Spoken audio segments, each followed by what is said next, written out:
Hello बच्चों, let's read the question. तो इस क्वेश्चन में हमें बोला गया है कि जो एक्सपोनेंशियल ग्रोथ का इक्वेशन है N T is equals to N naught E R T E to the power R T है, इसमें ई क्या रिप्रेजेंट करता है वो हमें बताना है। तो ऑप्शंस हमें यहाँ जो दिए गए हैं, दे आर ए में बोला है base of exponential logarithms, B में है base of natural logarithms, C में है बेस ऑफ ज्योमेट्रिक लॉगरिथम और डी में है base of the number logarithm.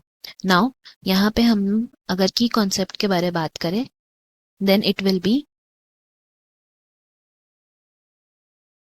Exponential growth.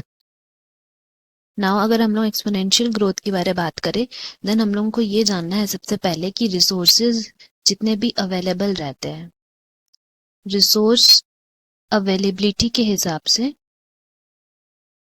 हमारा ये जो ग्रोथ का चार्ट है वो बनता है। And this is very much essential for unimpeded growth of a population. So resource availability क्या डिसाइड करता है?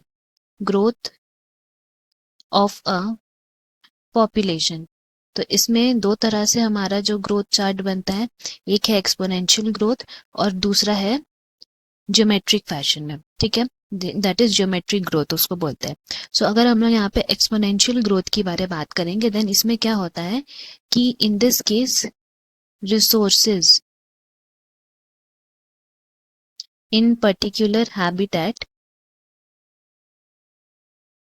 वो एम्पल रहता है, मतलब हम लोग लिख सकते हैं अनलिमिटेड रहता है। तो अगर अनलिमिटेड रिसोर्सेज रहेगा तो growth of that particular population वो एक्सपोनेंट करेगा, एक्सपोनेंशियल रहेगा, मतलब लगातार बढ़ते जाएगा। तो इसको हम लोग लिख सकते हैं कि इन दैट केस स्पीशीज के पास has the ability to realize fully of its innate potential to grow in number. मतलब यहाँ हम लोग लिख सकते हैं species has the ability to grow in number, क्योंकि उनके पास एम्पल अमाउंट ऑफ यहाँ पे रिसोर्सेज है। तो उस वजह से क्या होता है कि जितना रिसोर्स वो लोग चाहे यूज कर सकते हैं उस हिसाब से उतना वो लोगों का ग्रोथ बढ़ते जाएगा।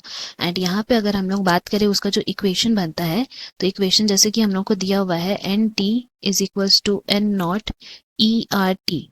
तो यहाँ हम लोग बोल सकते हैं एन टी जो दिया हुआ है that defines the population density after a particular time.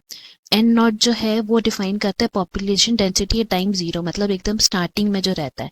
And ई जो यहाँ पे है, this E denotes the base of natural logarithm,